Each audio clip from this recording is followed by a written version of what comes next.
From bug-infested beds to hotels that feel more like crime scenes than places to sleep, these are hotels so bad people didn't even make it past one night. Entry 1, Roadway Inn, San Bernardino, California. Welcome to the Roadway Inn in San Bernardino, a place where one Yelp reviewer proudly described as so terrible that it's awesome. And honestly, that's the energy we're working with.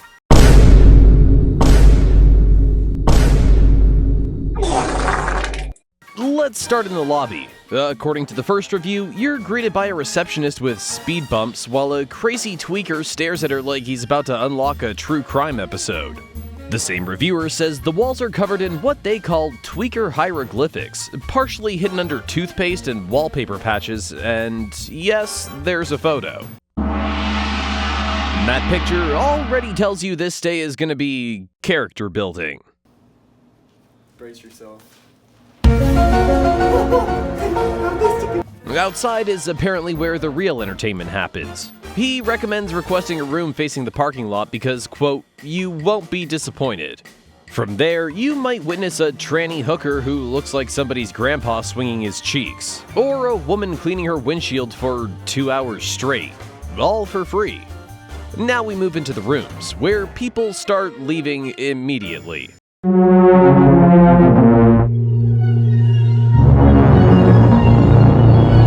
One reviewer says they were there for less than 10 minutes before running out, calling the room a dirty-ass room that smelled like pee and looked like it had never been cleaned.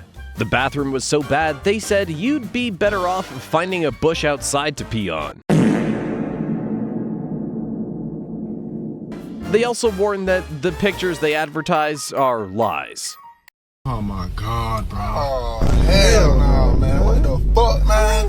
Get your ass. They paid $90 and walked into a room that smelled like smoke with stains on the floors, holes in the walls, and semen or some other white crust stain on the blankets. The bathroom was moldy, rusty, paint splattered, and so filthy they said they'd feel dirtier after showering. One reviewer says the floor was wet, there was no TV, and while using the restroom they found 2 roaches having a good time.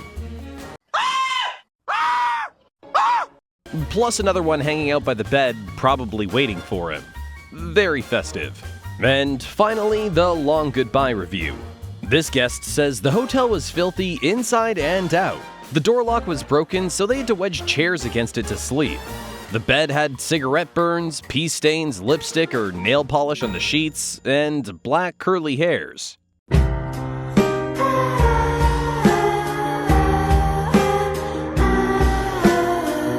The bathroom had pee on the toilet seat, boogers on the wall, and a shower that sprayed water onto the ceiling. There were no body towels, just stained hand towels and a hair-covered floor towel.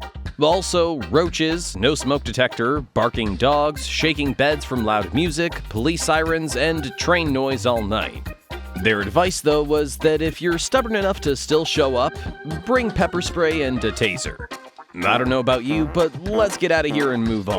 Because while this place is really bad, the next place somehow convinces people to stay. At least for one night. Entry number 2, Catarina Hotel, Orlando, Florida.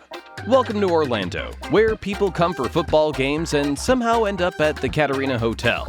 According to Yelp, this is one of those places you book just for one night and then immediately regret having standards of any kind.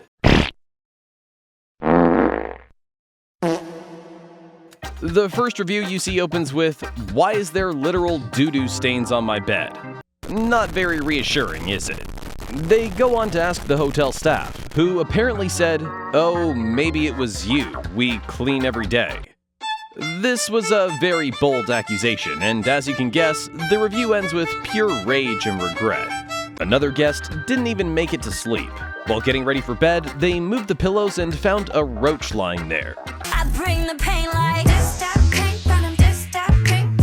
That was enough. One pillow, one roach, one decision. Never staying here again. Then we get the longer, more patient review. One couple booked because it was close to the football stadium and figured how bad could one night be? Immediately bad. The exterior is described as visibly dumpy, and the front desk is literally a movable office podium.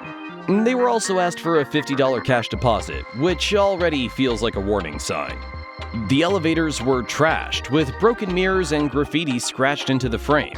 On their floor, the smell hit first, and the carpets were badly stained and gross, which perfectly lines up with the photos people uploaded. Inside the room, things were broken, the shower had moldy water knobs, and there was visible mold and dust around the edges. Even the bed frame was dirty, just in case you were still optimistic.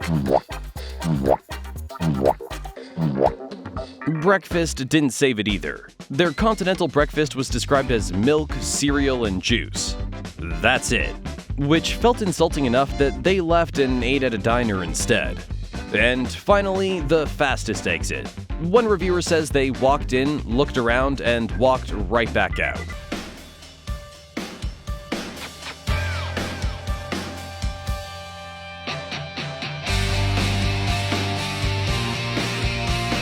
When they returned the next morning for their deposit, the staff didn't ask what was wrong. They just said, "Oh, y'all could have had this back last night when you left." No questions, no surprise, just understanding. The Catarina Hotel's the kind of place where one night is already too much. So let's keep moving. Entry number 3, Buena Park Grand Hotel and Suites, Buena Park, California.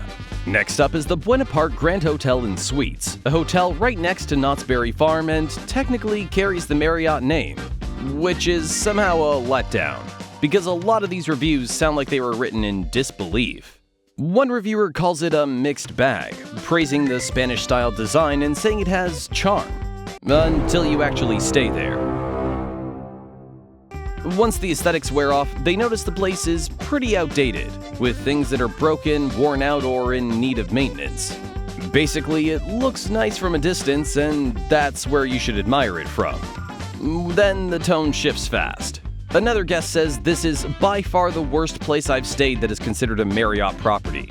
They describe it as dirty, run down, having safety issues, and say what's shown online is not what you get in real life.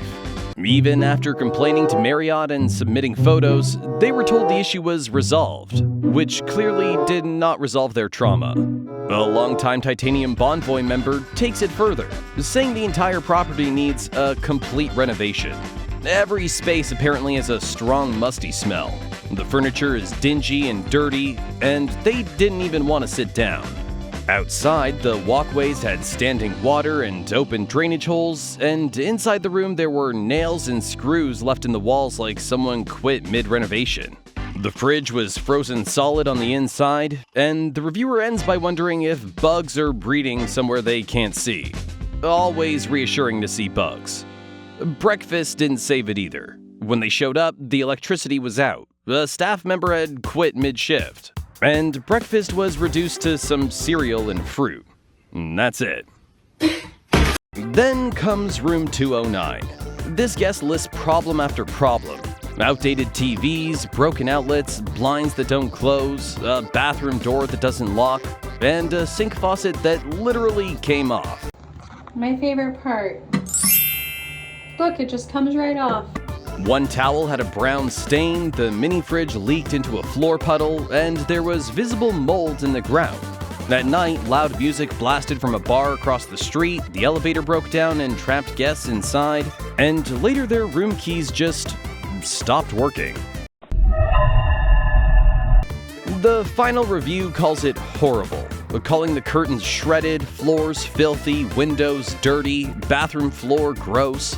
The only compliments were that the beds were comfortable and it's close to Knott's Berry Farm. Buena Park Grand Hotel and Suites is the kind of place where location does all the heavy lifting and everything else is just slowly falling apart. Let's move on, because the next hotel somehow makes even this feel optimistic. Entry 4, Quality Inns and Suites, Palm Island, Batavia, New York. Next up is the Quality Inn and Suites Palm Island in Batavia, New York.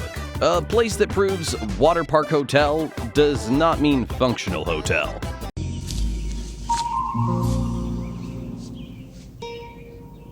What the fuck is this piece of shit? The first review starts calm and hopeful.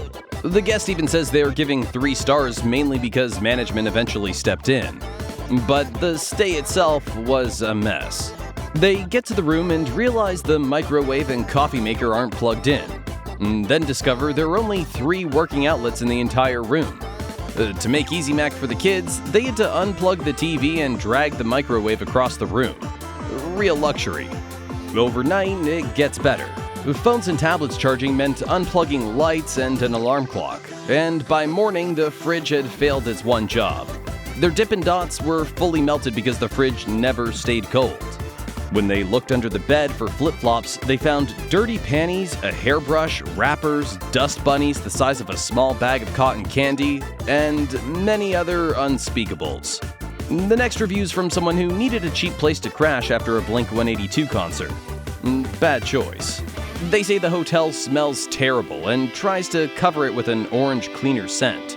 The room was huge but filthy, with black hairs in the sink, a dirty tub, missing vent covers, and water damage on the ceiling.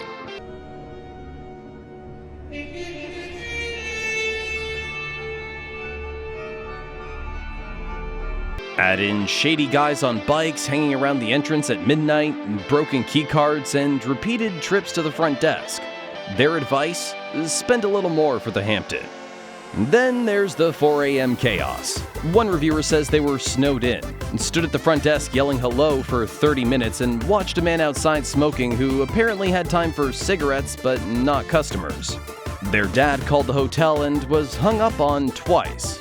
Incredible service. Another guest says check-in was pleasant, but that was the highlight. After that, everything fell apart. Broken entrance doors, missing ceiling tiles, filthy elevators, constant smells of marijuana, mold, and old carpet. And finally, someone sums it all up nicely by calling it the most disgusting hotel I've ever seen, citing filthy carpets, rusted tubs, holes in bed sheets, trash everywhere, tobacco stench, pet stains, and terrible mattresses. Also, no towel service unless you ask, because of course. Quality Inn & Suites Palm Island is what happens when you try to save a few bucks and end up paying for it in inconvenience, filth, and emotional damage. I'm done for today. Subscribe.